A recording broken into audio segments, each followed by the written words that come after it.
Bueno, le damos la más cordial bienvenida a nuestra cuarta ponente. Ella es la doctora Chayla Álvarez, quien es licenciada en Ciencias de la Comunicación, con maestría en Investigación, Acción, Educación y doctora en Innovación y Tecnología Educativa. Ella cuenta con más de 20 años de experiencia en la docencia. Es creadora y coordinadora del Programa de Cultura e Historia de México para la Universidad West Virginia, como parte de un programa bicultural de alcance industrial. Es asesora en la construcción de planes de estudios y programas de licenciatura.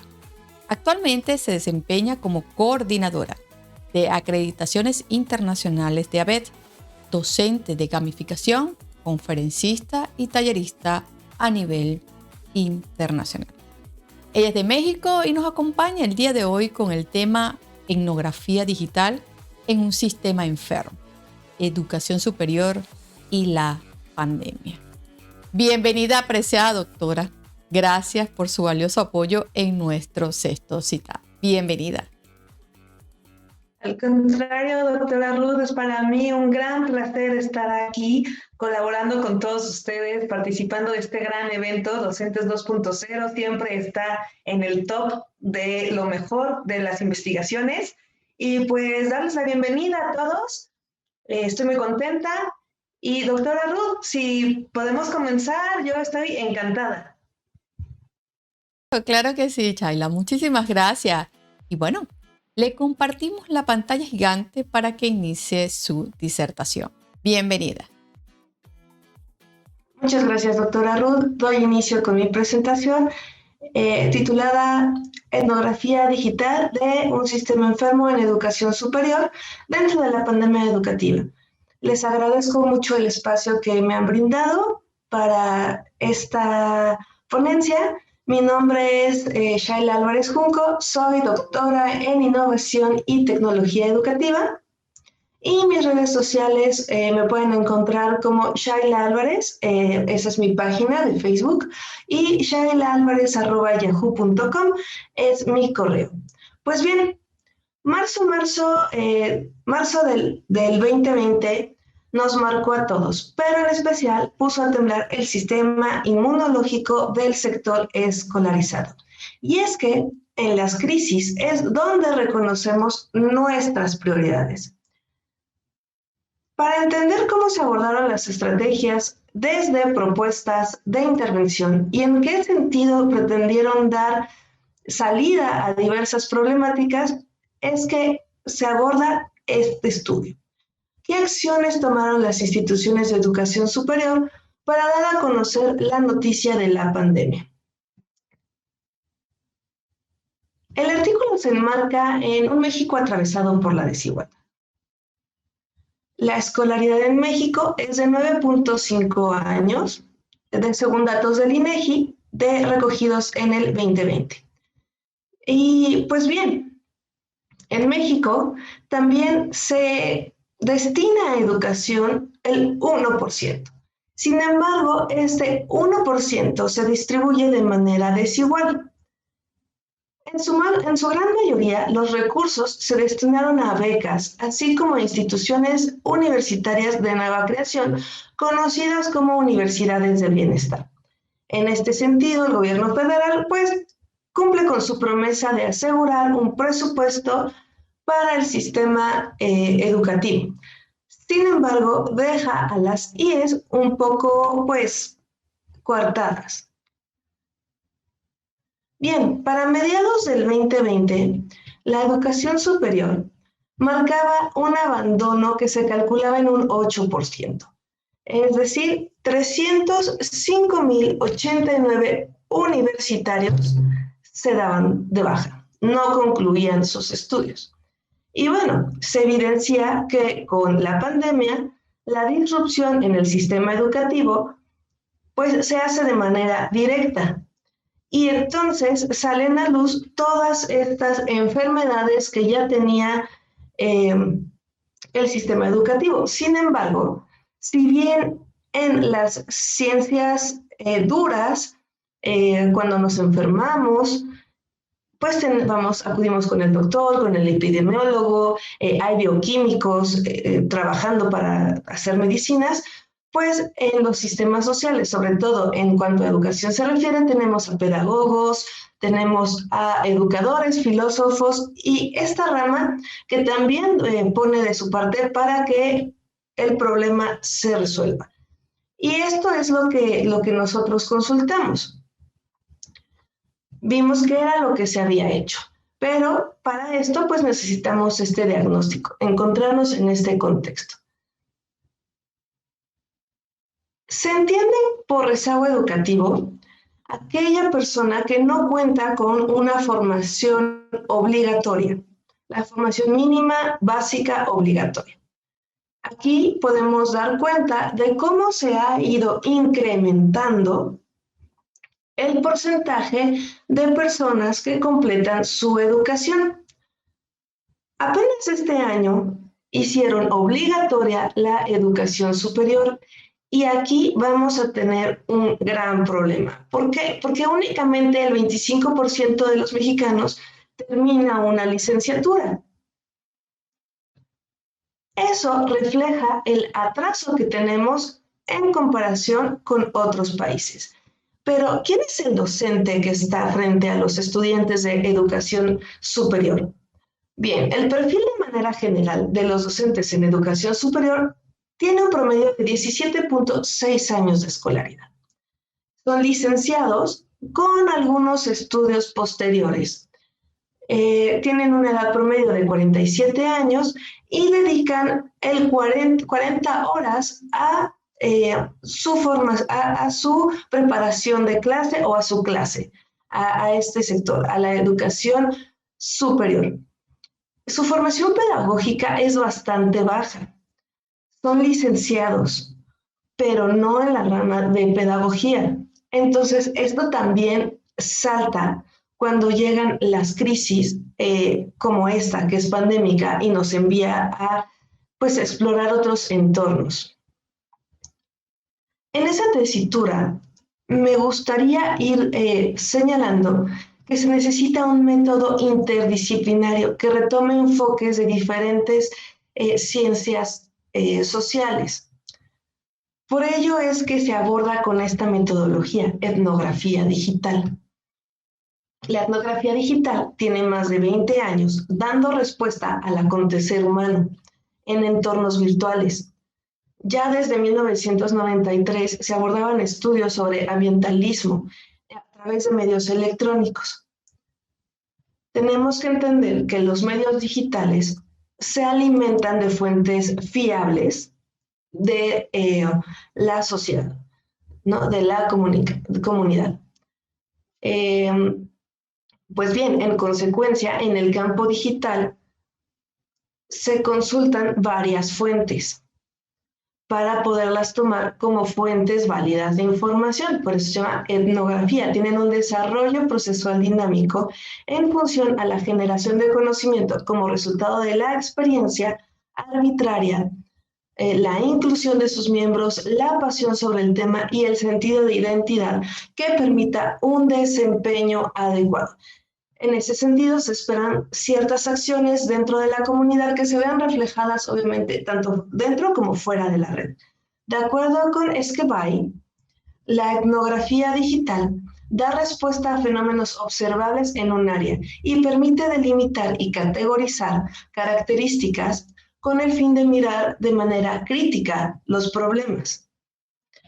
La etnografía de las prácticas sociales en Internet se ha ido construyendo su propia trayectoria. Inicia a través de la etnografía virtual y de inmediato es seguida en su materialidad. Es una conexión con la perspectiva para dar cuenta de la intersección sobre el acontecer dentro y fuera de línea. En este sentido, se recopilan sistemáticamente ciertas acciones realizadas por las universidades a inicio de la pandemia y que por su naturaleza, como única manera de realizar investigación, al menos a inicios de la pandemia, pues nos queda justo esta metodología para poder dar cuenta del problema y cómo fue solucionado por las instituciones de educación superior. ¿Qué fuentes se tomaron como válidas? Se tomaron como válidas aquellas informaciones de consejos académicos o bien información oficial transmitida por YouTube, Facebook en distintas universidades. Y también los comentarios o las participaciones que tenían la comunidad académica.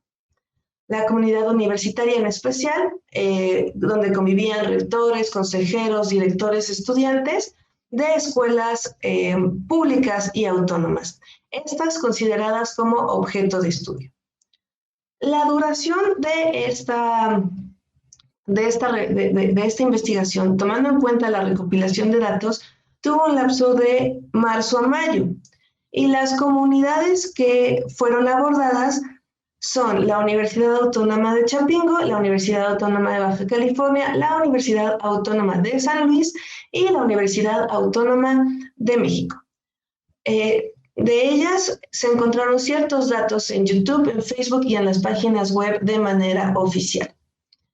De este análisis se desprenden las acciones ejercidas por los centros de educación superior, atestiguando el quehacer de la educación en un entorno forzado, conocido como educación a distancia. Pues bien, de las plataformas se obtuvieron ciertos datos, como las vistas, los comentarios, qué medidas de acción tomaron, acerca de sus participantes, fuera consejo o sociedad académica, cualquiera de las dos. Pues bien, podemos ver de manera cuantificable cuál fue la interactividad entre los miembros de las comunidades. Y entonces podemos decir que la Universidad Autónoma de Chapingo tiene en YouTube, al menos hasta el 26 de septiembre del 2020, 3.269 vistas. La UABC en Facebook tiene 2.6 mil compartidos y la Universidad Autónoma de San Luis apenas consideraron 6 veces compartir el material. La Universidad Autónoma de México tiene 3.670 vistas. Con esto se puede ir viendo cómo es que se comporta la comunidad universitaria de estas IES. Bien, para la Universidad Autónoma de Chapingo, el Consejo en el mes de marzo señaló que deberían de ubicar a los estudiantes que se encontraran en el extranjero. Esa fue su primera preocupación. Y bueno, también estaba enmarcado esta situación de la pandemia dentro de conflictos administrativos, dentro de huelgas. Tiene bastantes vistas este video, sin embargo, no abordan nada relacionado con la continuación de la educación a distancia. Se anuncia un aislamiento por 12 semanas, y se continúa con la huelga. Para el 18 de abril, el rector anuncia que se les solicita a los profesores flexibilizar las evaluaciones para buscar alternativas que evitaran evaluaciones presenciales y con ello pues dar por concluido el periodo de estudios. Esta situación pues refleja cómo la universidad trata de dar respuesta en un entorno, además de pandémico, conflictivo al interior de su casa de estudios. Definitivamente un entorno difícil. Para la UABC, que es la Universidad Autónoma de Baja California, las cosas fueron un tanto distintas. Esta universidad tiene varios planteles. Cuenta con planteles en Tijuana, en Mexicali, en San Quintín, en San Felipe, en El Rosarito, en Tecate, en Valle de las Palmas y en Ensenada. La Casa de Estudios había adelantado la operación de un plan que tenían ya para dar continuidad a esta situación del estudio académico. Lo tenían planteado para el 23 de marzo y lo abordan desde el 18 de marzo, acordando utilizar Blackboard. Este aviso registraba 2.6 mil visualizaciones para el 26 de septiembre. Lo que quiere decir es que al menos su comunidad estaba informada. Para el mes de abril pronostican que la educación continuará de la misma manera hasta al menos el mes de junio. Los estudiantes para el mes de junio obviamente se dan cuenta que van a tener que terminar de manera virtual, pero se les da un acompañamiento de servicios de tutoría, orientación educativa y psicopedagógica. Las acciones realizadas por la UABC en uso de tecnología se publicaron en diversos medios electrónicos, portales, redes y canales de YouTube. La comunicación de la comunidad se mostró de manera constante. En Facebook tuvieron bastantes respuestas y sí había una interacción entre sus usuarios.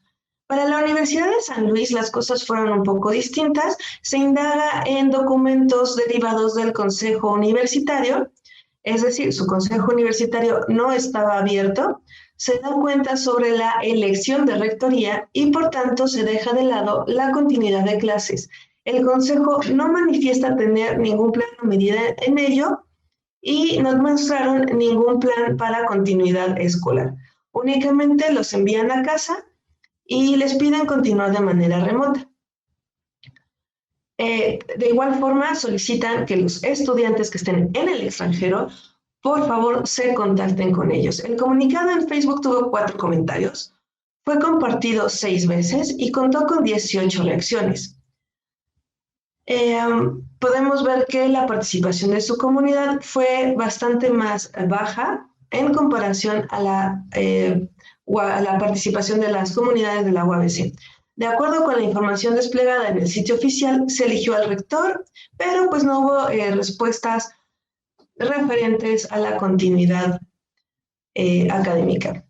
Para finales del mes de abril se reúnen con ANUYES, esta Asociación Nacional de Universidades e Instituciones de Educación Superior, y enuncian que estarán en acuerdo con autoridades para la puesta en marcha del regreso a clases, pero siguen sin un esquema de educación a distancia. Ya para el mes de mayo, proponen repetir prácticas al 70% de contenidos en línea. Es decir, se repondrían las prácticas de manera presencial y el 70% de los contenidos se seguirían dando en línea. Esto con la finalidad de que se disminuyera la afluencia de estudiantes.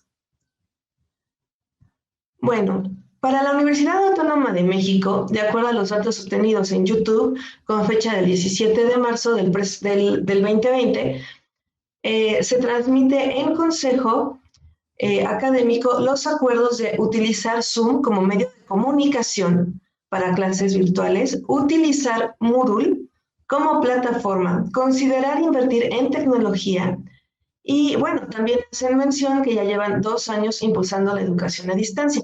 Aquí señalar que como comunidad ya definen la diferencia entre educación a distancia, educación virtual, educación remota, canales de comunicación como Zoom y plataformas de educación como Moodle. Ya tenían como esta cultura de educación digital. Entonces, bueno, se realizaron un diagnóstico para el mes, en ese mismo mes de marzo, realizaron un diagnóstico para atender contingencias y crear programas en lo no presencial. Algunos de los profesores los enuncian como programas de educación remota. Y en Azcapotzalco se trabajó en un proyecto semipresencial, un proyecto piloto. A este proyecto semipresencial dieron ciertas líneas para que en el mes de abril, en reunión se propusiera ya de manera formal el proyecto emergente de enseñanza remota. Este proyecto tiene como finalidad impulsar la educación remota. Ellos ya contaban con 1,600 cursos en Moodle y debían de impulsar 2,250 cursos más para ofrecer todo el programa de manera virtual. Ya lo tenían como muy bien definido cuáles eran las estrategias a seguir. Y bueno, en ese sentido, el proyecto involucraba a todos los actores de la sociedad académica, con la finalidad de instruirse en la elaboración de contenido digital y curación de materiales. Para el mes de mayo, el Consejo informó que el presupuesto otorgado no fue suficiente, que únicamente alcanzaron a cubrir el 11% de su población. Se les otorgaban unas becas en forma de datos, pero no fueron suficientes, no abarcaron a toda la comunidad universitaria. Bueno, ¿qué conclusiones tenemos? Definitivamente hay categorías y cuestiones como democracia y construcción de comunidad en redes, de contextos emergentes, que nos deja ver cómo la autonomía es ejercida desde las instituciones de educación superior. La emergencia despliega una serie de prioridades, nos deja saber realmente cuál es el fin de la institución, en dónde están centrados sus intereses. La pandemia nos permite ver dónde se centran estos intereses y si la universidad tiene como propósito principal educar al estudiante o resolver otro tipo de cuestiones. ¿Qué más podemos comprender a partir de esta pandemia y la forma en la que fue abordada? Pues el mostrarse en redes sociales de manera abierta nos permite entender nuevos paradigmas y no solo trasladar viejas costumbres a comunidades en redes. Las comunidades universitarias están contextualizadas en un conflicto interno. Estas universidades dejarán en segundo lugar el esquema educativo.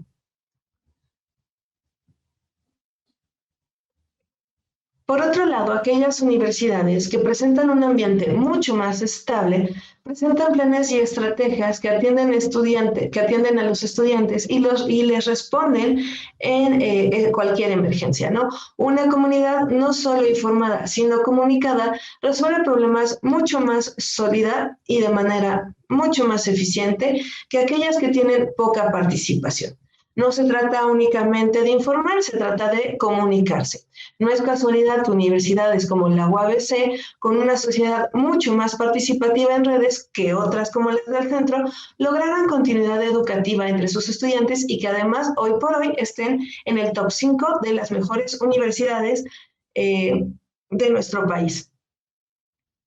Pues bien, quedo agradecida con todos ustedes y les doy las gracias. Me pueden contactar a través de shailalores@yahoo.com y quedo abierta a cualquier pregunta. Bueno, quiero felicitar a la doctora Shaila por esta valiosa investigación, valiosa disertación el día de hoy. Tuve el honor de leer este artículo, esta investigación, de verdad muy pertinente en tiempos de confinamiento y sobre todo porque hace evaluación pertinente que las instituciones educativas deben considerar. Así que vamos a compartir el enlace directo del artículo de la doctora Shaila a través del chat para aquellas personas que deseen enriquecer sus conocimientos con esta investigación, profundizar un poco más en lo que es la etnografía digital. Shaila, el chat está muy movido, como tú bien lo conoces en nuestro evento, ¿ok? Vamos con la primera interrogante. La primera la realiza Eli Pérez de Cuba. Doctora, ¿pudiera mencionar los beneficios de hacer etnografía digital con los estudiantes?